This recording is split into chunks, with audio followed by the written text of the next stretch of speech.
Hello friends, today I'll be dealing with this area of your MCOM syllabus, international marketing. I'll be dealing with steps in starting export business and export finance. Actually, we have divided this into three parts, this particular unit. In video 1, I have already dealt with export policies and practices in India and also trends in India's foreign trade.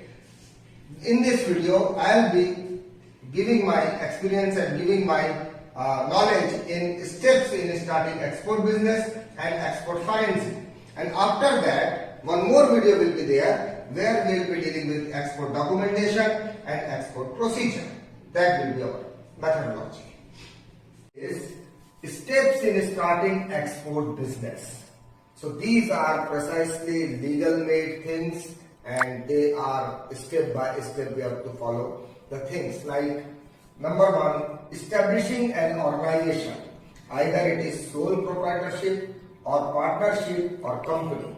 We have to establish an organization first. And then the second is a current account is needed in the name of organization with authorization to deal with export. What we have to do? We have to set a current account, we have to open a current account, and that should be in the name of whatever firm you are having. You are having sole proprietorship or partnership or company. And one more important thing is that should be having authorization to deal with export. And then number 3 is PAN number. You have to have permanent account number. It is necessary for every exporter actually and importer to obtain a PAN from the income tax department, and then you can apply for the PAN account and then you can get that. And then the fourth point is importer exporter code number. That is needed. That is also called IEC. That is actually needed as per foreign trade policy, and it is really mandatory to obtain IEC for export or import from India. Okay, so that is one point. And then fifth is registration cum membership. Registration cum membership is needed. That is called RCMC. RCMC, you can see registration cum membership certificate, that we have to obtain for availing authorization to import or export or any other benefit if you want to take or any other concession under foreign trade policy. So that is also very much required. And then sixth is selection of product. So that is very much important for you, for a person who is going to deal in the foreign trade, who wants to export. That is very much important that all items are freely exportable except few items that will be in prohibited or restricted list. We have earlier studied there are 3 types: free, prohibited and restricted, and you have to select your product according to your need and according to your choice and according to your expertise. So that is there. And then selection of market, that is also one of the crucial thing. An overseas market should be selected after research, after going through so many studies, and you have to see the market size, you have to see the competition, and you have to see the quality requirements of different markets, and then only you can choose this and select this market. And then you have to see the payment terms also, because to manage your working capital, to manage your profitability, you have to see the payment terms also, and then you can evaluate market on the basis of all the things, and you can use a simple concept of marketing there, okay, and then you can select your market, and that is a very crucial step. And then what you have to do? You have to do in finding buyers. After doing all the researches, after participating in trade fairs, after having buyer-seller meet, there are so many things like that you can do. You can go and talk in, you can go and see the exhibitions and portals, business portals.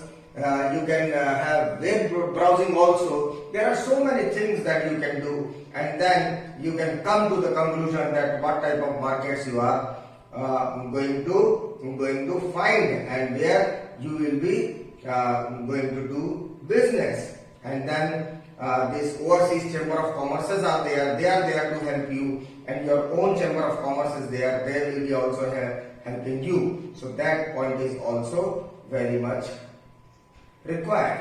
After that, the ninth one is sampling. Sampling is also a very important and crucial thing.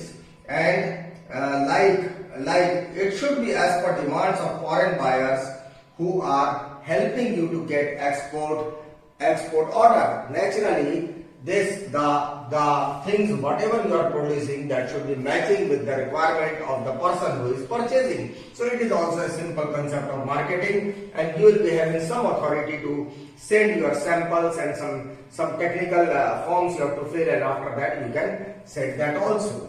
And then 10th point is pricing and costing. That is also very much important.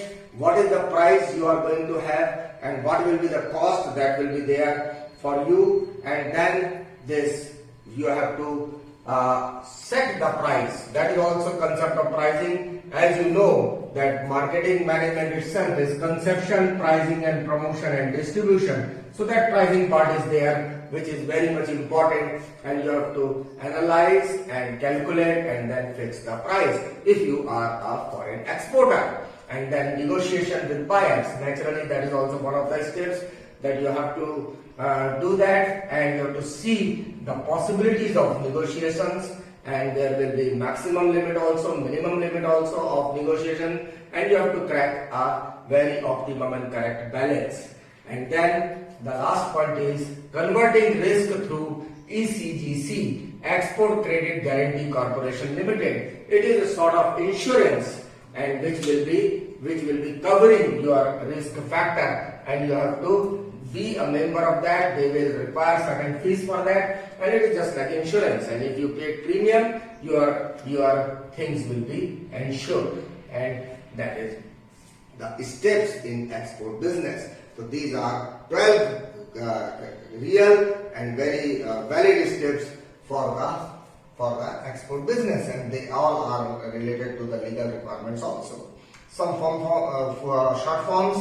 PAN is permanent account number, IEC is import export code, RCM is registration cum membership certificate, FTP is foreign trade policy, ECGC is export credit guarantee corporation. So these things you should be knowing in this chapter, international marketing, in this chapter of export business.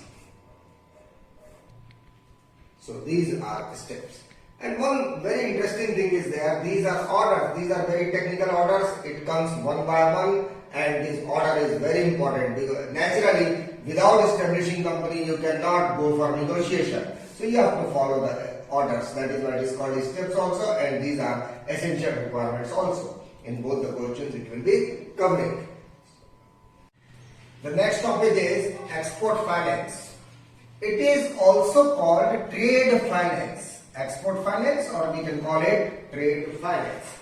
It helps exporters to release working capital from cross-border transactions. So that is the main object of this export finance.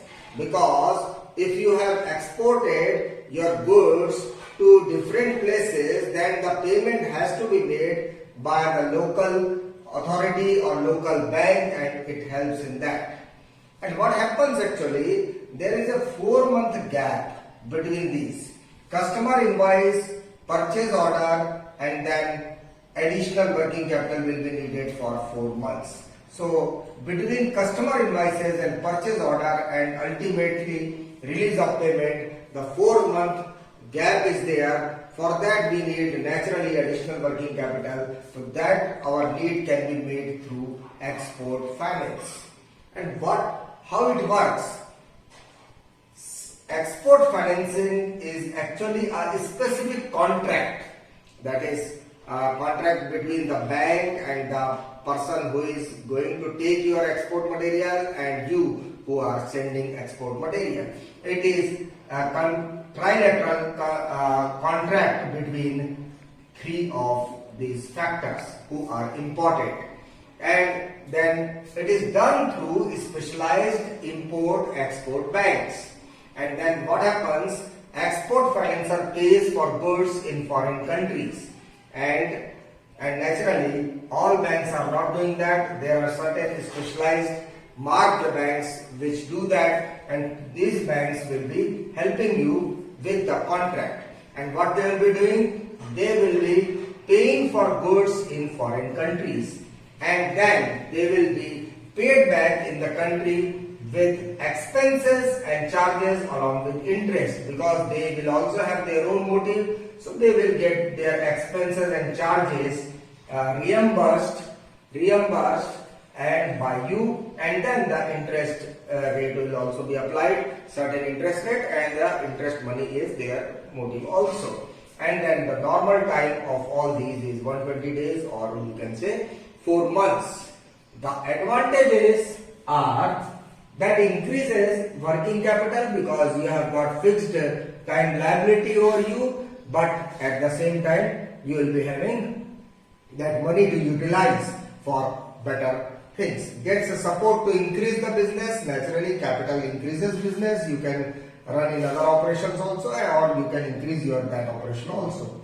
That is smoothens operation because you don't have to, because everything is fixed with a specific contract. So the operation is smooth and it goes on and on, and in the continuous level it carries on in the same manner. And then the legal advantages are also there because subject to scrutiny, because that is through bank, it becomes more legal and it becomes more smooth. And then you get export credit also of 120 months. So these are few advantages of export finance. So dear students, we have been dealing with MCOM 4 International Marketing of this is your subject, and Unit 5 I am delivering you lecture. In our video 1, export policies and practices in India was there, and then along with that trends in India's foreign trade was there. That was video 1 part 1. And this video, that is second video, steps in starting export business is there, and export financing. You have learned about export financing. In the upcoming video, video 3, there will be export documentation and export procedure. That will be there in video number 3. So just you go through this and then come for the video 3. Thank you very much.